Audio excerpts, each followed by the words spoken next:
Olá, meus irmãos, que bom a gente estar de volta com o programa Reflexões para a Vida, nossa devocional, nosso tempo de pensar um pouco a respeito da Palavra de Deus. Nós estamos estudando o livro de Atos, como todos que acompanham o programa já sabem, e hoje eu quero falar sobre um exemplo de evangelismo, um exemplo de pregação evangelística, vamos dizer assim, de Paulo.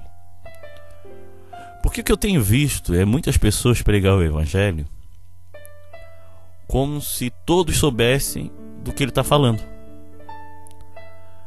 Ele chega para uma pessoa que não teve uma experiência com Cristo, cobrando dela como se ela já tivesse um entendimento do que é o pecado que desagrada a Deus, o jeito que Deus quer que a gente viva, apenas acusando. E acima de tudo, eu vejo muita gente ofendendo em nome da fé. Ou seja, a falta de respeito com a fé de outras pessoas. Isso não leva ninguém a ser transformado e alcançado por Cristo. E Paulo aqui ele mostra muito do amor, do respeito e de sabedoria na evangelização. Isso tinha que ser uma marca nas nossas vidas. Porque o que importa para Cristo é as vidas sendo transformadas. Não é o quanto você está certo, você ganhar uma discussão. É aquela pessoa pelo menos pensar que existe um jeito de chegar a Deus. Existe um jeito de viver para Deus. E existe um jeito de estar com Deus. Se ela vai seguir esse caminho ou não, isso vai partir da ação do Espírito Santo ou da vontade dessa pessoa.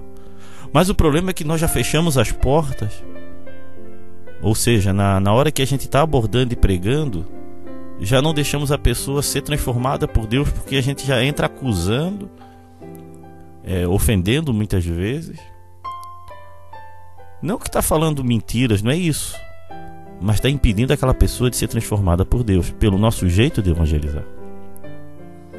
Quer ver um exemplo? A gente vai falando para os outros que eles são pecadores, que são idólatras, que o que eles adoram são demônios, e assim vai. Quem é que vai querer nos ouvir assim? E olha só o que Paulo faz aqui, irmãos. Aprendam com Paulo. Não é comigo, não. Olha o que Paulo faz quando chega em Atenas, né? Uma cidade grega, idólatra, como ele mesmo falou. A gente viu ontem que quando ele chegou ali, ele viu muitos deuses, muita idolatria, muitas estátuas, muitos ídolos, como a gente sabe pela mitologia grega. A quantidade de deuses que os gregos adoravam era gigante. A gente vê na mitologia. Quando a gente estuda filosofia, isso é muito citado. Isso faz parte da história da cultura helênica. E está na nossa cultura ocidental também. Mas o que eu quero que a gente destaque aqui não é o quanto aqueles deuses são reais ou não. Não é isso. Mas a forma que Paulo usou para pregar o Evangelho. Vamos lá comigo? Abram lá em Atos, capítulo 17, do versículo... Vamos pegar do versículo 18 em diante. Diz assim: alguns professores epicureus e alguns estoicos discutiam com ele e perguntavam: o que é que esse ignorante está querendo dizer? Outros comentavam: parece que ele está falando de deuses estrangeiros. Diziam isso porque Paulo estava anunciando Jesus e a ressurreição. Então eles levaram a uma reunião da Câmara Municipal e disseram: gostaríamos de saber que novo ensinamento é esse que você está trazendo para nós, pois você diz alguma coisa que nos parece esquisita. E nós gostaríamos de saber o que ela querem dizer.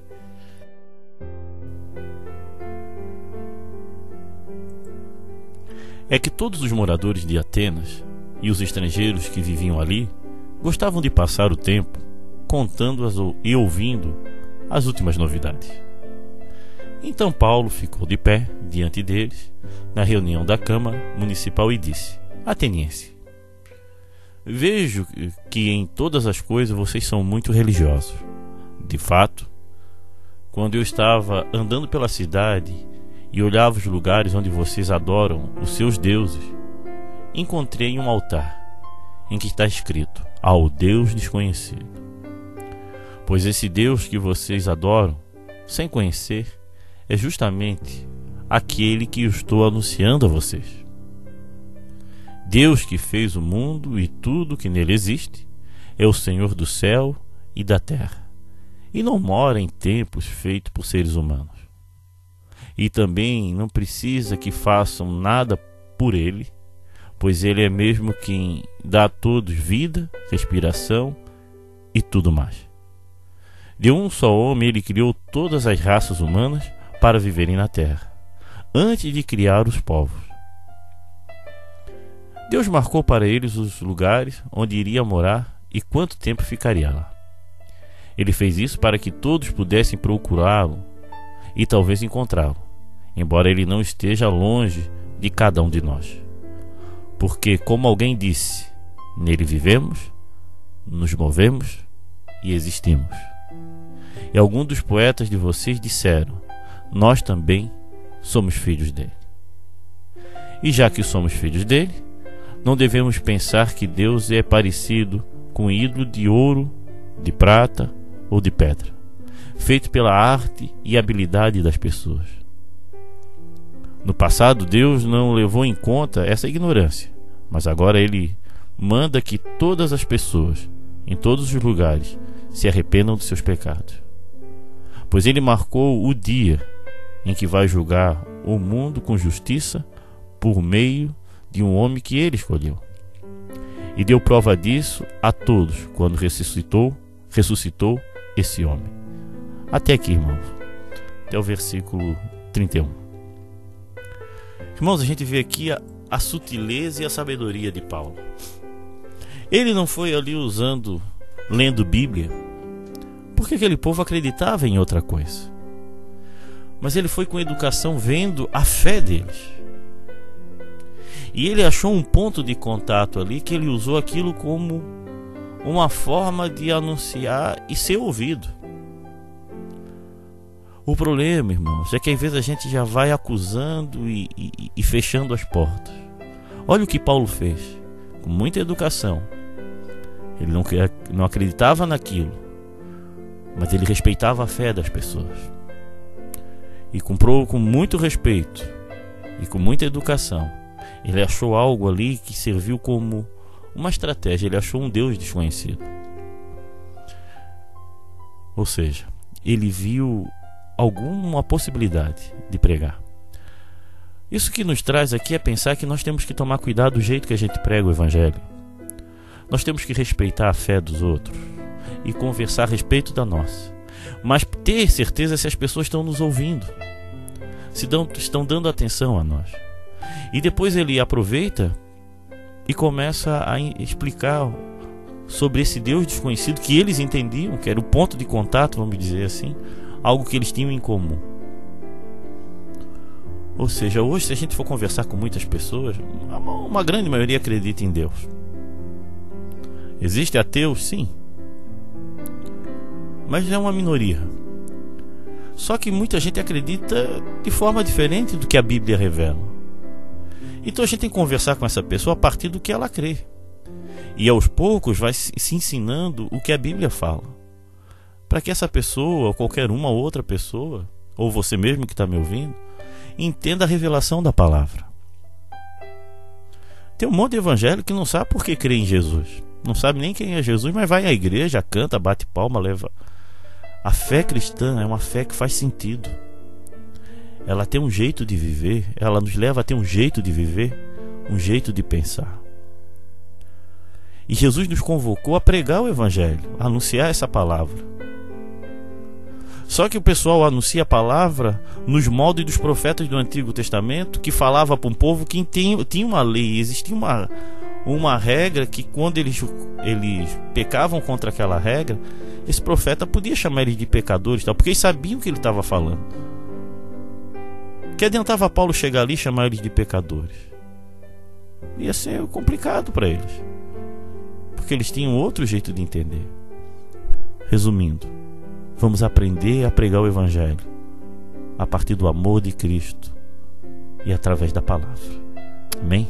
Venha assistir às nossas reuniões na Igreja Batista de Forquilinhas, Rua Manuel Porto Filho, número 99, às quintas-feiras e aos sábados, às 20 horas. Também nos reunimos na Igreja Batista do Rio Tavares, na SC 405, número 2023, ao lado do Sonho Móveis. Nos reunimos aos domingos, às 19h30 e nas quartas-feiras, às 20 horas. Venha nos visitar. Irmãos, queria convidar vocês a fazer estudo bíblico para aprender a pregar, a anunciar. Agora, só queria que entendesse uma coisa aqui que eu quero.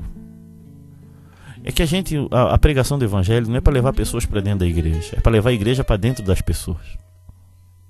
Não é frase feita, é bonitinho o efeito que dá nisso, mas é real. É levar as pessoas a uma mudança de vida, não uma mudança de endereço.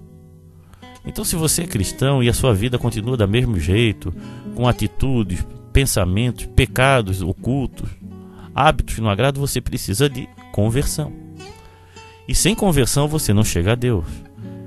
Não é porque você vive dentro de uma igreja que é sinônimo de que você se converteu a Cristo. O grande sinal da tua conversão é a mudança que você espelha. Ou seja, que as pessoas olham para você e veem Jesus.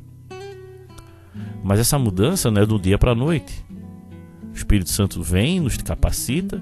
Agora nós temos que buscar essa mudança, essa santificação. Sede santo, pois o Senhor é santo. Então por isso que eu quero te desafiar a estudar a Bíblia junto com a gente, a querer aprender um pouco mais a respeito dessa forma de viver. De novo, ser um cristão não é um frequentador de uma igreja Y ou X, e da igreja batista ou outra igreja. Não. É uma pessoa que tem uma convicção de que Jesus está nele, que ele pertence a Jesus e que ele tem uma missão bem clara na sua vida. E a missão que Deus nos dá não é para nós completarmos os nossos projetos, nossos sonhos. É para nós vivermos os sonhos de Deus. E a melhor forma da gente entender o plano de Deus para a nossa vida é estudando, se aprimorando e conhecer ao Senhor. Meu irmão, procure conhecer a palavra de Deus. Leia a Bíblia, ore e estude. E procure viver numa verdadeira comunhão. Ser cristão sozinho dentro de casa não funciona. E se você quer evangelizar as pessoas, quer levar a palavra de Deus, primeiro você tem que ter convicção desse Deus. Você tem que ter essa vivência com Ele, porque senão isso vai bater e voltar. Então viva com Deus e depois dê o testemunho do que você tem experimentado. Amém? Que Deus te abençoe. E a gente vai ter um tempo agora de oração. Se você está passando por um momento difícil, nós podemos orar por você. Então mande o seu motivo de oração via SMS ou WhatsApp no 8404-4148.